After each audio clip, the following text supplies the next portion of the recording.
of Congress, a friend of ours from Congress, who is a co-sponsor of both House Resolution 30 and House H.R. 630. I'm going to have Flushing Letter Carriers President Tony Palillo and Congressional District Liaison Gloria Lum introduce our next speaker.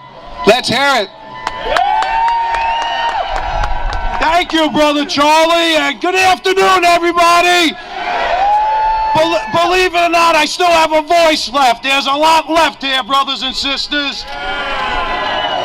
Former District 22 Assembly Member Grace Meng made history last November when she was elected to represent the 6th Congressional District. Congresswoman Grace Meng is the first Asian American from New York in Congress. Many thanks to our friend, Congresswoman Grace Meng, for a scathing letter to Postmaster General Donahoe after he dispelled 6-day delivery on February 6th. She wasted no time drafting up a letter to support 6-day delivery.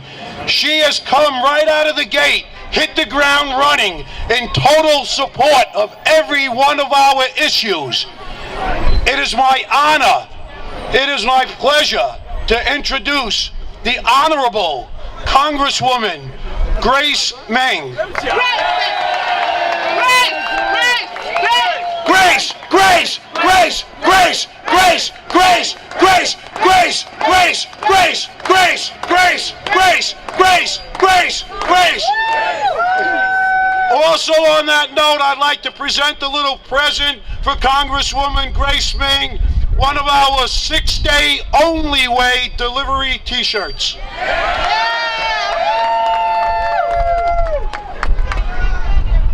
Should fit you, Grace, okay?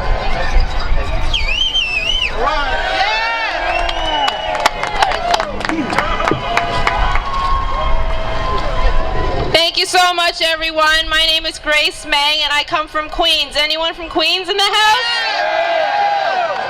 I want to thank each and every one of you so much for being here today and for fighting the fight year after year. We've been fighting the fight for way too long. All those people, as you know, are honking in support of you and in support of 6-day service.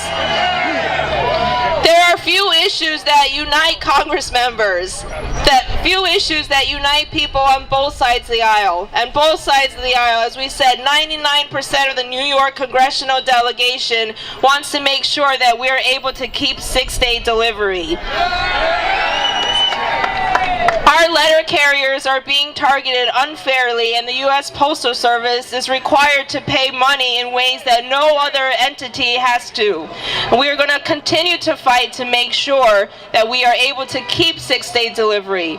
As with any successful business model, anyone knows that in this day and age of how you run a business, how you run an agency, we need to focus our efforts not on decreasing service, but increasing service, increasing revenue, and making sure that we're able to provide services in ways that more people use the Postal Service and not less.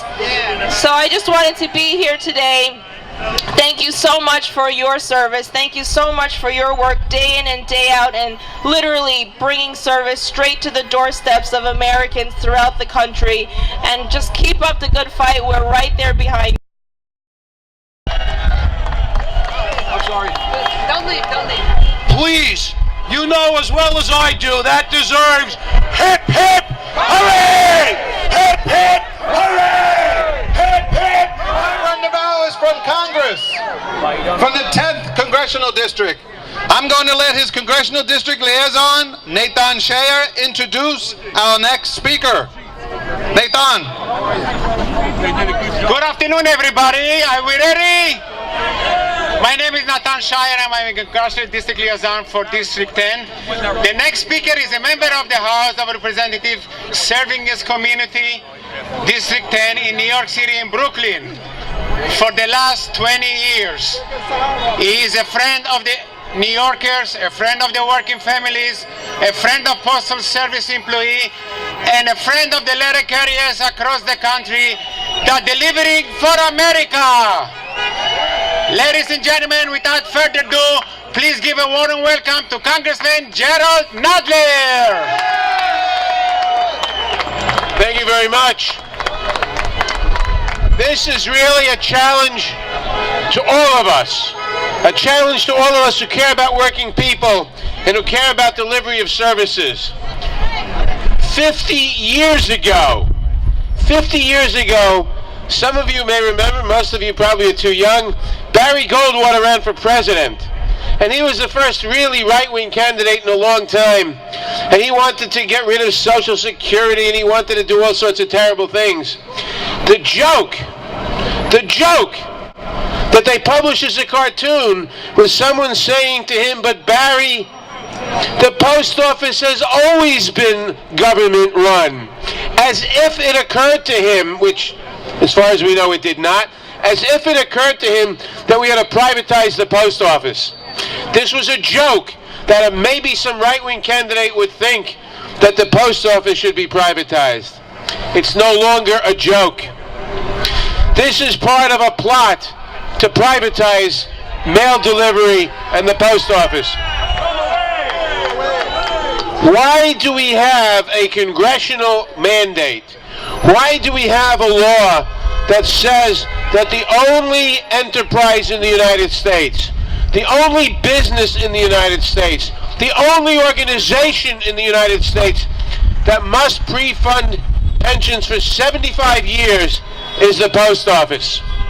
Is it because the Republican Congress in 2006 cared about pensions for government workers? I don't think so. Is it because they were worried about fiscal integrity as they ran up the biggest deficits by running two wars on credit cards and cutting taxes for the rich? I don't think so. There's only one reason for it. It was a way of producing an artificial deficit in the post office. A way of producing an artificial crisis, fiscal crisis, artificial in the post office, so then they could come around and say, we got to do something about this. We've got to change this. We can't afford the post office. We can no longer afford 6-day delivery.